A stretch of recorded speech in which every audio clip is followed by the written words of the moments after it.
loi. Mais cette loi-là, non, il a bien dit quelque chose. Non, j'ai bien. Vous avez tellement bien éclairé qu'à un moment donné, la Constitution elle-même prévoit. Ah d'accord, là on est... Oui, on se comprend. C'est un texte qui vont être complétés par la loi. Oui. Je suis d'avis. Sauf que, au niveau du code électoral, la Constitution précise que ça va être complété par un texte réglementaire, un texte juridique qui vient de la loi. Sauf que, au niveau que le président de la République nomme aux emplois civils et militaires, c'est muet et c'est point bas. Non. Bon, c'est ça. Parfois, le président de la République nomme et le PCA et les membres du conseil d'administration. Il peut choisir de ne nommer que le PCA. Il peut choisir de ne nommer que les membres du conseil d'administration. Ça arrive. On a lui, il peut choisir, ce n'est plus vrai. Est-ce que non, écoute, c'est la loi 019 qui concerne les PCA. Le 8 nuancé, ça devient autre chose. On vient de se rendre compte qu'il peut choisir. Ça veut dire que ce n'est plus ça. Non, ça rentre dans ses prérogatives. Les prérogatives du Le débat ne s'oppose pas sur les prérogatives du chef de l'État. Le débat n'atteint même pas la Constitution. Parce qu'effectivement, la Constitution stipule qu'il nomme aux emplois civils et militaires. Point. Vous comprenez? Ce qu'on fait constater, c'est que il n'y a pas une loi sortie de nulle part qui vient encadrer l'exercice des fonctions des nominations. Lundi, quand vous levez le matin, remettez tout ça à jour. C'est tout. Alors, bon, la longévité des présidents des conseils d'administration au-delà de leur mandat est un phénomène qui pourrait s'expliquer par plusieurs facteurs structurels et culturels, tels que les lenteurs administratives. Les procédures de renouvellement ou de remplacement sont souvent bureaucratiques, retardant les nominations officielles. Deuxièmement, la stabilité institutionnelle. Dans certains cas, l'État privilégie la continuité pour éviter des perturbations dans la gestion des entreprises publiques ou stratégiques. C'est clair, non? Que ça peut arriver, non? Troisièmement, les enjeux politiques. Les enjeux politiques, les nominations à ces postes sont parfois liés à des équilibres politiques. Alors, leur renouvellement peut être reporté en attendant les consensus. En conclusion, cette situation peut entraîner des risques de mauvaise gouvernance, un manque de renouvellement des idées et parfois des conflits d'intérêts. Mais les 3 points évoqués montrent que c'est difficile de contourner. On a fait ça. Pour les questions d'équilibre. La chaise musicale. À la Camotte, on a fait comment? On a mis William son cousin. Le village. Et on a respecté au mandat. Politique, les équilibres peuvent être respectés. Voilà. Ne tirons pas sur Lucien. Oh non, on ne tire pas sur Lucien. Non, c'est son problème. Il protège également son siège pour pouvoir aller plus. Toi, tu tires maintenant plus que nous. Non, je n'ai pas tiré. Nous ne tirons pas. Parce que lui, il a de faire le travail qui a été demandé. Et aujourd'hui, je suis très fier qu'il ait été sur le plateau et qu'il a essayé un peu d'éclairer un peu les téléspectateurs sur un point que peut-être nous on a même essayé d'oublier. C'est de nous faire comprendre que le chef de l'État connaît seulement nommé, mais ne connaît plus enlevé. C'est ce qu'il a essayé de... Parce qu'il a dit ça peut-être plus de 3 fois que il est celui qui nomme, que ce soit civil comme militaire. Peut-être qu'on devait ajouter. Non, celui qui nomme, c'est celui qui enlève aussi. Mais il n'a pas... clairement dans la loi qu'il fallait qu'il devait enlever. Ah d'accord. Non, lui... Mais ça sous-entend, non, nommé... Oui, c'est ça. Non, c'est que c'est... Mais lui, dans l'acte de nomination, en bas, on dit en remplacement. En remplacement. Mais ça, et ça entraîne justement le... Il vient de nous montrer que le chef de l'État nomme seulement. Et quand il a nommé, il ne gère plus le reste. Donc, si les 3 ans finissent, et que toi, tu sais que après les 3 ans, tu es sur peut-être une nouvelle partie. Donc, toi-même, tu reprends seulement les 3 ans sans qu'on ne vienne te évoquer. Est-ce que tu dois encore être ou pas?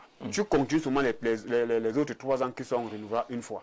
Et après, donc, ça maintenant, il nous remontre encore que nous-mêmes aussi, nous ne faisons pas notre travail. Parce que... Vous ne dénoncez pas? C'est ce que Viviane a essayé de faire. Et nous, on ne fait pas notre travail. Et que nous, je dis nous tous dans l'ensemble.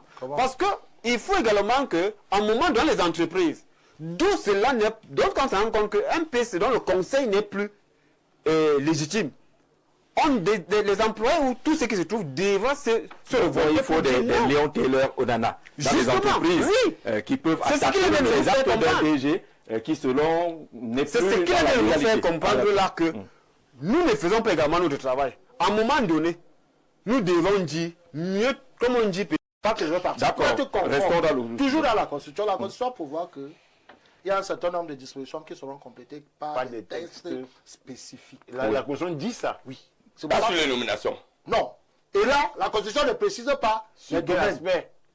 Il ne faut pas nous embrouiller. C'est-à-dire que sur la question de l'élection, il y a un texte spécifique. Nous ne l'avons pas appelé le code électoral. Merci. Sur la question des nominations. Il n'y a pas de texte de loi. Il y a une loi. Il y a une loi. Il y a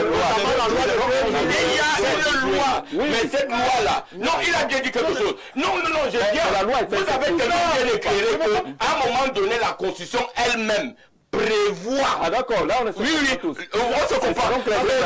C'est des textes qui vont être complétés par la loi. Oui.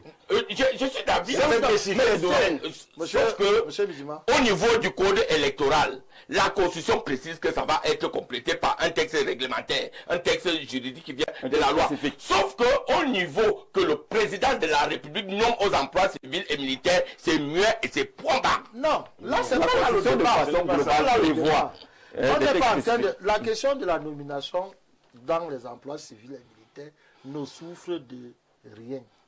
Mais sauf que l'exercice de ces fonctions est encadré par les textes. Oui. Qui fait que, notamment une loi. dans le cadre de l'exercice à la tête des entreprises d'État, un délai, un mandat. Un mandat, appelons ça comme ça, une durée d'exercice. Oui. Et cette disposition est observable et respectable à la fois par celui qui exerce le mandat et celui qui nomme à la tête de cette entreprise. Donc les deux doivent respecter C'est ça le problème. Et là, si on accuse les présidents Du conseil d'administration de ne pas libérer, qui usurpent du fait d'une inertie, on peut aussi accuser le président de la République qui lui-même doit respecter le cadre normatif. Tandis que dans les gens qui se disent que de toute façon, celui qui m'a nommé, il ne m'a pas encore enlevé. Or, dans l'esprit de la loi, M. Bidjima fait bien de le rappeler que la loi avait vocation à impulser une sorte de dynamisme dans le management et dans la gouvernance. On se rend bien compte que c'est la volonté du chef de l'État. Mais comment donc, étant sa volonté, lui commence lui-même à s'aborder une disposition qu'il a mise sur pied parce que c'est lui, c'est le RDPC qui a fait voter cette loi. Ça devient un problème sérieux et on ne peut pas élaguer, on ne peut pas éviter on va cette sortir question-là comme ça. de cette mise en bouche qui est plutôt intéressante dans la bouche. Carrément un sujet. Bonsoir Gigi, très bonne thématique.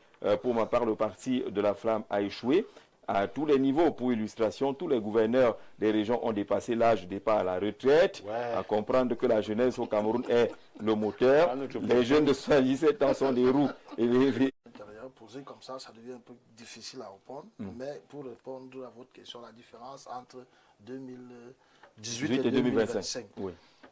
Une analyse montre qu'on peut questionner les acteurs. Bon, déjà en 2018, il n'y avait pas autant de candidatures qu'en 2025. La preuve, il y a mon frère Patrick Chris Ginjoy qui est là et il y en a plein comme ça. Saint-Germain a annoncé sa candidature. Par exemple, il y avait des alliances. Mais pour des candidats sérieux, connus, comprenez un peu, j'ai eu la chance en 2018 d'être dans l'équipe de campagne de Cabral Libi avec le Parti Univers. Et je connais que nous avions eu, justement, dans notre campagne, beaucoup de difficultés. Il y avait déjà un problème d'assises. Cabral n'avait pas une base réelle. Le Parti Univers n'était pas connu, il fallait le faire connaître. Il y avait un problème de moyens. Moi, je me rappelle que j'étais coordonnateur du Parti Univers à Lobo.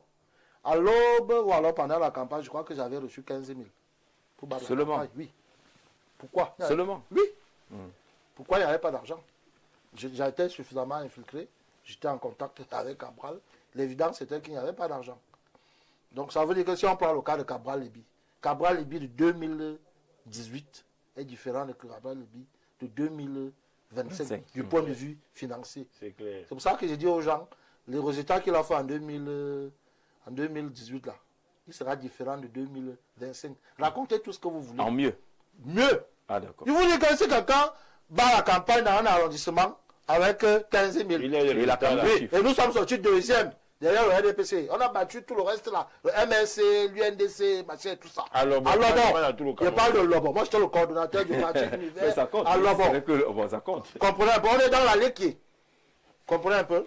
Donc en 2025, Cabral, par exemple, qui aujourd'hui a un projet, il a... Plus visible. Plus visible. Oui. Lui-même n'avait rien. En tant qu'individu, lui-même il en parle. Il avait son véhicule qui tombait souvent en panne. Il rappelle souvent. Aujourd'hui, c'est clair qu'il s'est amélioré. Cabral n'avait pas des camarades qui avaient suffisamment de moyens. On peut en citer, je ne vais pas venir les exposer ici, mais je connais autour de Cabral, d'ailleurs, quand sont d'ailleurs députés. Députés. Oui. Il y en a qui ont des appareils. Un candidat sérieux doit être entouré quand même. Il y en a autour de Cabral, il y a des gens qui ont des chaînes de télévision et des radios. Il y a des gens qui ont des hôtels. Il y a des chefs d'entreprise connus. Il y a des candidats de ses soutiens qui sont, je cite par exemple Nouran Foster. En 2018, elle n'était pas suffisamment visible, mais il est clair que Nouran est une femme d'affaires avérée. Et elle a forcément, si elle n'a pas les milliards, elle a les antennes de millions. Ça, c'est le peu que je connais. Donc, 2025, si je prends le cas de Cabral-Libye, le déploiement sera un peu plus accentué encore que au regard de son déploiement pour préparer sa candidature, sa structuration. J'observe sa structuration. Il a une structuration que les gens ne voient pas, qui ne dévoilent pas, mais je vous dis, de l'intérieur, si vous voyez ce qui est fait, c'est admiratif. En 2018, il y avait la candidature de Maurice Kamto qui ne souffrait de rien. Mais en 2025, l'évidence c'est qu'il y a un débat. C'est un problème. Et il peut arriver que cette candidature ne passe pas. Du point de vue d'insécurité juridique, il n'y avait pas ça en 2018. Oui. Donc, c'est dit que quand vous mettez tout cela ensemble, moi je dis souvent que qui veut la paix, prépare la paix. Je n'aime pas dire la guerre. Je crois que c'est un signe fort qu'on envoie aux gens de dire que est-ce que vous allez aller dans cette affaire-là pour dire que nous devons gagner à tout prix, à tous les prix. C'est ça, Jean-Jacques. Donc, forcément, lorsqu'on a mis tout ça ensemble, 2025 ne sera jamais 2018. Allons même dans... on peut pousser la réflexion plus loin. On peut pousser la réflexion plus loin. Quand on prend les éléments de quand on prend l'entrée de l'ONU dans l'affaire, là, en 2025, elle a quand même eu plus de concertation qu'en 2018. Moi, je fais partie de ces types de concertation-là. Ce qui est plutôt bien. C'est bien, mais c'est aussi le signe qu'il y a un regret d'intérêt. 2025 est collé à 2026 ou voire 2027 directement. Justement, tout ça peut être enchaîné. C'est enchaîné. On peut expliquer cela. C'est enchaîné parce que... On a une série d'élections en très peu de mois. Parce que aussi, il y a des gens qui préparent déjà 2026. Maintenant, si vous prenez une ville comme Maca, il y a au moins 5 partis qui seront en concurrence là-bas. Une commune comme Yaoundé 6, il y a au moins 4 partis qui sont déjà de fourber leurs armes. C'est dit que... Yaoundé 3 ne sera pas comme en 2020. C'est clair, c'est dit que 2025 aura des métastases sur les élections locales. Le RDP, c'est généralement environ 100 sièges qui ont sur tapis vert. Sans ce salir, donc, il n'y a pas de candidats devant. Mais il y a des villages où on n'avait jamais vu des candidats qui vont avoir des candidats, il y aura des listes. D'accord. Alors, est-ce que le candidat à l'élection présidentielle, lui, lit ces différences? Vous entrez en jeu pendant que Hubert et Ernesto sont en train de voir beaucoup de différences et qui montrent que 2025 semble être une échéance assez particulière. Jacques, vous allez comprendre qu'avec cette lecture, on ne peut pas avancer. Parce que le fait de se focaliser sur un candidat ou montrer que tel a peut-être eu des députés et les autres n'ont pas eu, on ne peut pas avancer. Parce que même en 2018, il y a des partis politiques, malgré qu'ils étaient rattachés peut-être aux DPC, ou d'autres qui n'étaient même pas rattachés. Les SDF avaient les députés également, mais ils sont sortis quatrième. Lorsque je l'ai dit, il faut comprendre qu'aujourd'hui, le vrai problème entre 2018 et 2025 se pose. C'est vous qui voyez il doit partir. Oui, on a pu la partie là. Le mot partir. Quoi d'autre? Mais le mot partir. Oui. Regarde ce que nous développons. Quoi d'autre alors? Nous disons à ce niveau que... Vous avez candidat à l'élection présidentielle. Profitez-en. On vous a donné... J'ai essayé vous avez une tribune gratuite là. Vous m'avez dit que je dois attendre la période. Vous m'empêchez d'avancer, Gigi, alors qu'il devait... Vous la parole. Vous avez pris la parole avant. L'élection de 2018 a été marquée par des fraudes alléguées, une faible participation due à l'insécurité, crise anglophone, Boko Haram, et une opposition divisée permettant à M. Biya de l'emporter facilement avec 71,28%. En 2025, le contexte est plus complexe. Le scandale des 71 PCA illégaux alimente les accusations de corruption.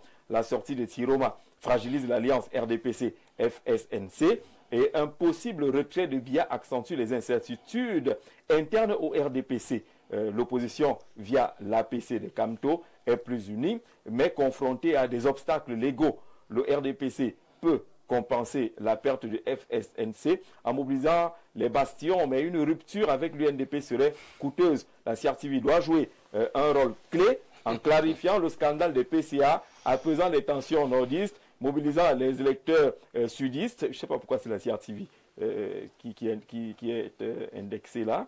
Un dialogue inclusif et une supervision internationale. L'Union africaine, le Commonwealth sont essentiels pour un scrutin apaisé, surtout si Biya se retire. Bref, c'est mon souhait qu'il se retire. Voilà, on a respecté votre souhait du Biya must go. Goldfinger Mans. Lucien Bidima, qu'est-ce qu'il y a? Qu'est-ce qu'il y a? Vous avez un candidat à l'élection présidentielle devant vous. Alors, il y a un problème qui se pose. Je ne sais pas si vous étiez déjà né en 1992, lors de l'élection présidentielle, ou bien en 1997. C'est la même erreur que l'opposition camerounaise a faite. Je peux vous sortir le texte, je peux vous sortir le communiqué final. Au président national de prendre toutes les dispositions, non seulement de nomination, mais également de prolongation. C'est que vous ne savez pas. Et le président Paul Biya est tellement regardant au niveau de sa légalité qu'il ne peut pas être investi là sans être investi, ne sert que par le bureau politique. Alors, mais je conclue en disant. Ce n'est pas le sujet. Aucun parti politique aujourd'hui, vous savez combien de fois on prononce le nom de Paul Biya par jour, les partis politiques? J'ai compté, j'ai fait un petit comptage. Non, j'ai dit comme candidat.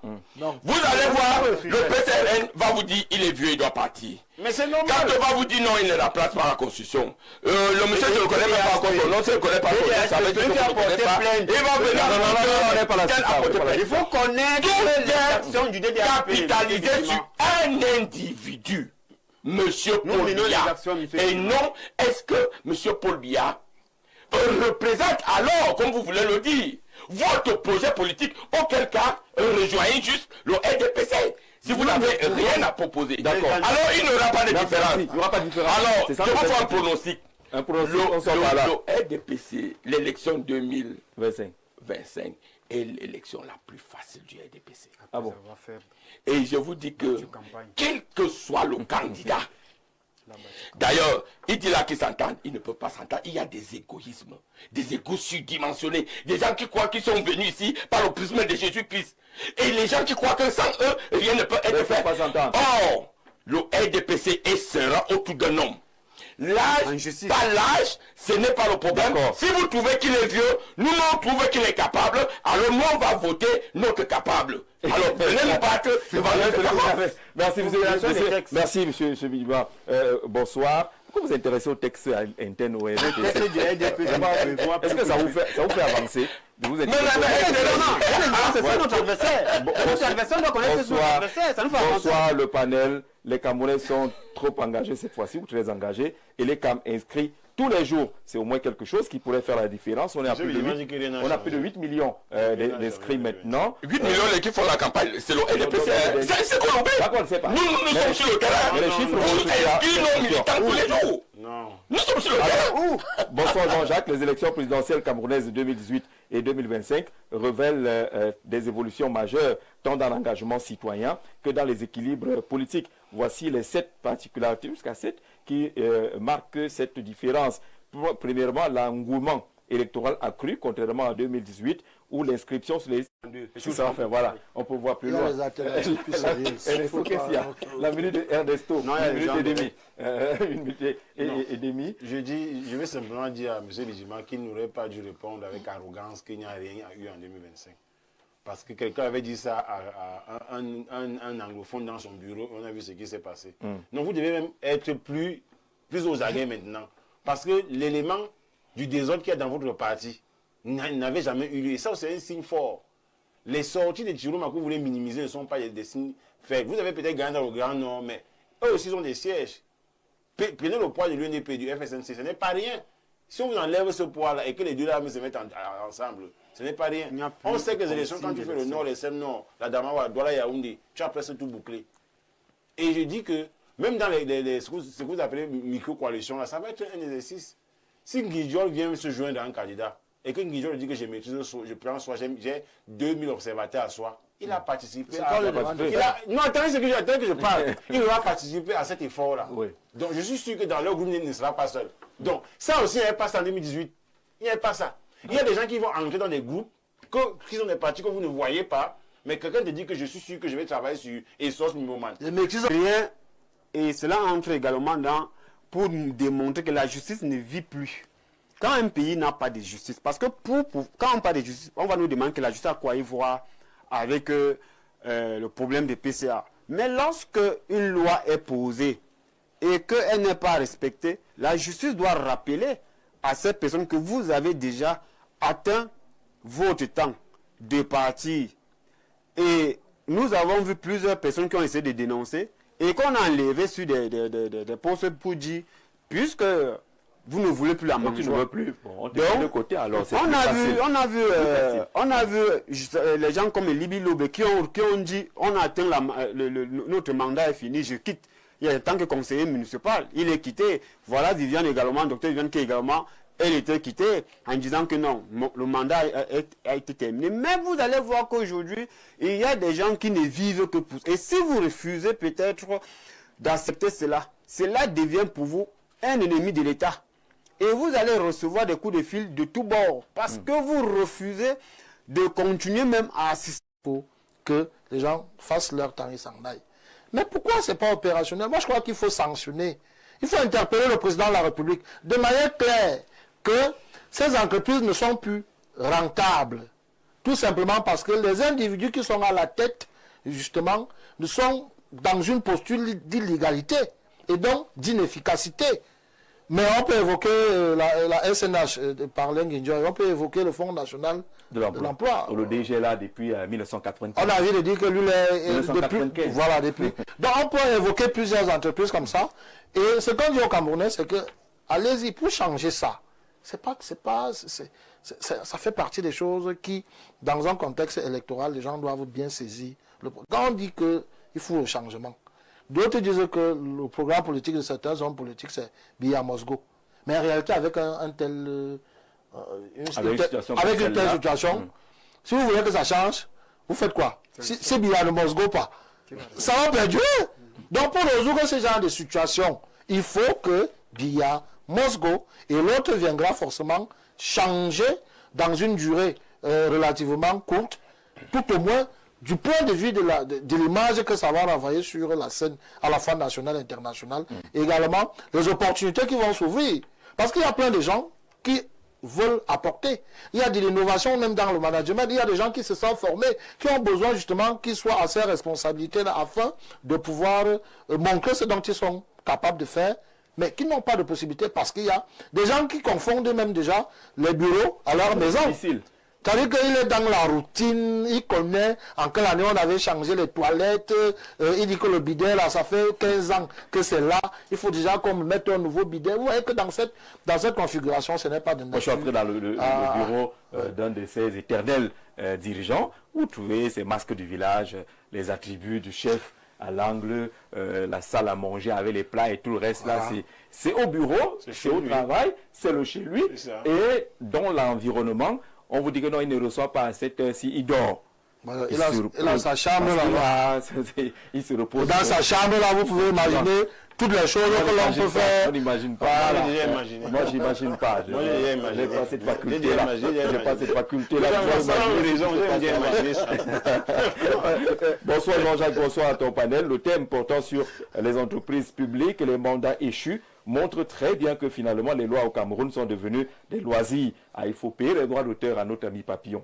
Et dit que le Cameroun est un pays dépaysé où les lois sont des loisirs. Ça, j'ai noté cela. Papillon, merci. Que les lois sont des loisirs, puisque on se demande bien à quoi servent les lois. Voilà également des membres du Conseil supérieur de la magistrature, oui, qui ont été nommés en 2020, qui n'ont siégé qu'une seule fois, alors que ce conseil doit siéger une fois par an. Ils sont arrivés à fin de mandat et n'ont pas siégé comme cela se doit. Et c'est vrai aussi, c'est un fait. Du côté du Conseil supérieur de la magistrature, doivent-ils rentrer au quartier ou comme on ne les a pas changés, il n'y a pas eu de nouveaux actes, est-ce qu'ils vont continuer à opérer de ce côté-là? Alors, est-ce qu'on a envie de dire, pauvre Viviane Ondoa Biolé. Mieux tu restais encore même accroché, comme on dit au quartier, à cette affaire-là. Elle parle, elle en parle, et on reparle, mais ça ne bouge pas du tout.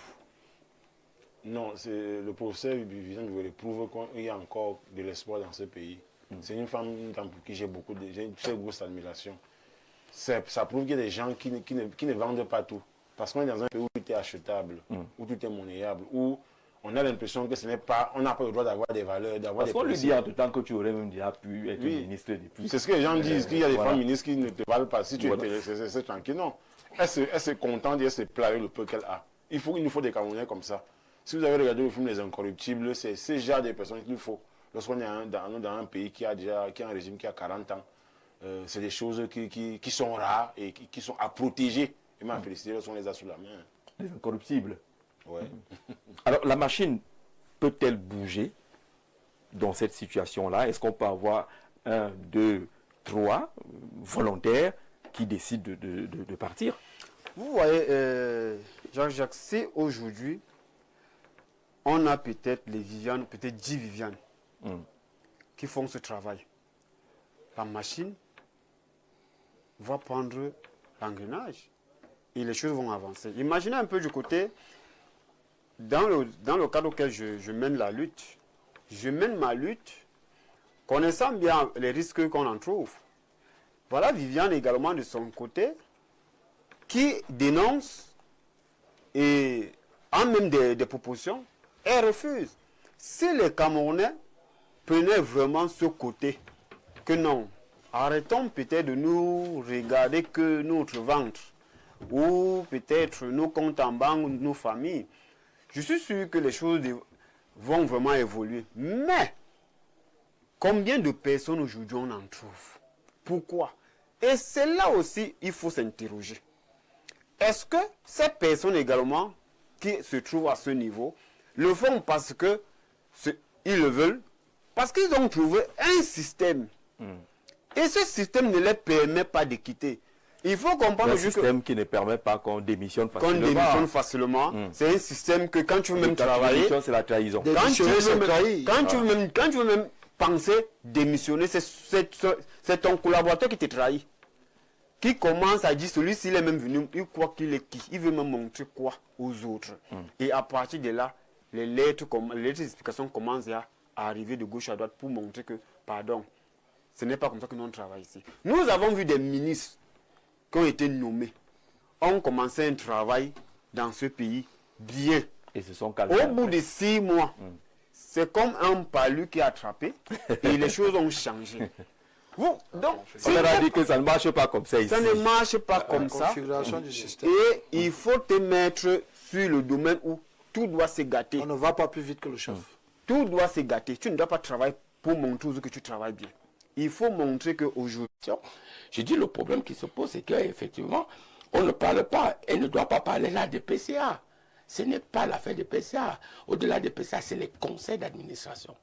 En fait, c'est tout le conseil d'administration qui est nommé 3 ans renouvelable une fois. Bon, alors imaginez que dans toutes ces entreprises, tous les membres de ces conseils d'administration décident de partir, tout simplement parce que, bon, ben, il faut respecter le fait que vous avez fait votre mandat. Ça veut dire que du jour au lendemain, on va se retrouver avec... Les conseils d'administration ne travaillent pas tous les jours. Non, le problème, c'est le conseil... travaille le matin et c'est le conseil d'administration qui définit la politique. Le conseil d'administration définit la politique stratégique d'une entreprise. Oui. Je veux vous dire la validation des comptes, les comptes financiers.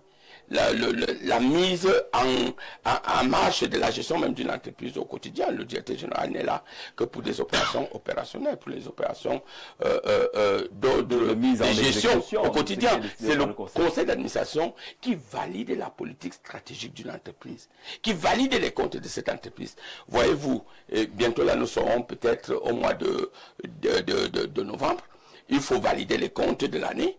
Oui, donner le quitus au directeur général, aux divers directeurs généraux de continuer à fonctionner. Si d'aventure on arrive là et tous les conseils d'administration ne sont pas là. En même temps, Lucien, on a vu que ça allait très vite. Hein. Camboatard, et ainsi de suite. Non, mais ça allait très vite. Ne m'interrogez pas. On enlève, on Oui. on enlève. Non, mais le problème il n'y a est pas eu de que blocage. là, c'est interroger. Vous venez à m'interroger sur la possibilité ou bien à forcer la main du chef de l'État de nommer qui il veut. Le chef de l'État est totalement libre. Malheureusement, au niveau... Parce que cette loi, c'est un problème constitutionnel. Hein, parce que la mission du chef de l'État est définie par la Constitution. Oui. Voyez-vous, la Constitution est supérieure à la loi d'administration qui peuvent être nommées aujourd'hui. N'est-ce pas? Oui. Et trouver les autres qui ont été nommés On est d'accord là-dessus. auparavant. On peut nommer un seul membre du conseil d'administration. Oui. Mais dans le décret du chef de l'État, c'est bien explicite. Monsieur Bidima et les autres, nous étions peut-être ici sur 8, sont nommés membres du conseil d'administration pour une durée de 3 ans renouvelable une fois. Voilà. C'est bien écrit. C'est-à-dire que le président de la République précise. Et ce qui fait que cette loi ne concerne pas que les présidents du conseil. Le conseil. Ça concerne les membres du conseil qui ont même fait plus de 3 ans renouvelables une fois. Donc, alors, je voulais dire qu'elle pouvait pousser même son étude en disant non. C'est vraiment pour ne pas sentir viser un certain nombre de personnes. De dire, il y a les membres du conseil d'administration, beaucoup de membres du conseil d'administration qui ont déjà traversé la limite fixée par la loi. Oui. Voilà, ça ne concerne pas que les présidents. Mais on reste dans le même sujet. On reste dans le même sujet. Je veux comprendre M. Bidima. Est-ce Est-ce qu'il est possible dans un conseil on enlève une personne et on garde le reste? Oui. C'est ça qu'on parle. Voilà. Et on laisse le reste. Oui, on peut même enlever un seul membre même du conseil. la loi Parce que 010. quand vous avez déjà fait 3 ans renouvelable une fois, votre administration, à ce moment-là, c'est votre administration qui saisit le conseil d'administration pour dire, écoutez, M. Bidima a déjà fait 3 ans renouvelable une fois, je vous envoie une autre personne et la présidente de la République prend acte. C'est comme ça que ça se passe. Justement, Moi, je fais tellement confiance à je sais que quand il choisit ce thème, il sait de quoi il parle. Oui. Je précise qu'il parle du président du conseil d'administration. D'administration. C'est ça à quoi renvoie ce PCA. cible. De 2. Peut-être il complétera. Est-ce que l'acte de nomination du président du conseil est le même qui nomme les membres? Oui. Bon, c'est ça. Parfois, le président de la République non, et le PCA et les membres du conseil d'administration. Il peut choisir de ne nommer que le PCA. Oui. Il peut choisir de ne nommer que les membres du conseil d'administration. Ça arrive. On a 8 dans arrive il régulièrement. peut choisir, ce n'est plus vrai. Est-ce que Non, écoute, c'est la loi 010 qui concerne les PCA? Le 8 est 8. Le 8 nuancé, ça devient autre chose. On vient de se rendre compte qu'il peut choisir. Ça veut dire que ce n'est plus ça. Non, ça rentre dans ses prérogatives. Les prérogatives de Le débat ne s'oppose pas sur les prérogatives du chef de l'État. Le débat n'atteint même pas la Constitution. Parce qu'effectivement, la Constitution stipule qu'il nomme aux emplois civils Civil et militaire, point. Vous comprenez? Ce qu'on fait constater, c'est que il n'y a pas une loi sortie de nulle part qui vient encadrer l'exercice des fonctions de nomination. Lundi, quand vous levez le matin, remettez tout ça à jour. C'est tout. Alors, il n'y a pas la longévité des présidents des conseils d'administration au-delà de leur mandat est un phénomène qui pourrait s'expliquer par plusieurs facteurs structurels et culturels, tels que les lenteurs administratives. Les procédures de renouvellement ou de remplacement sont souvent bureaucratiques, retardant les nominations officielles. Deuxièmement, la stabilité institutionnelle. Dans certains cas, l'État privilégie la continuité pour éviter des perturbations dans la gestion des entreprises publiques ou stratégiques. C'est clair, non? Que ça peut arriver, non? Troisièmement, les enjeux politiques, les nominations à ces postes sont parfois liés à des équilibres politiques. Alors, leur renouvellement peut être reporté en attendant les consensus. En conclusion, cette situation peut entraîner des risques de mauvaise gouvernance, un manque de renouvellement des idées et parfois des conflits d'intérêts. Mais les 3 points évoqués montrent que c'est difficile de contourner. On a fait ça pour les questions d'équilibre. La chaise musicale. À la Camotte, on a fait comment? On a mis William son cousin. C'était le village. Et on a respecté au mandat. Politique, les équilibres peuvent être respectés. Voilà. Ne tirons pas sur Lucien. Oh non, on ne tire pas sur Lucien. Non, c'est son problème. C'est même pas son Il protège également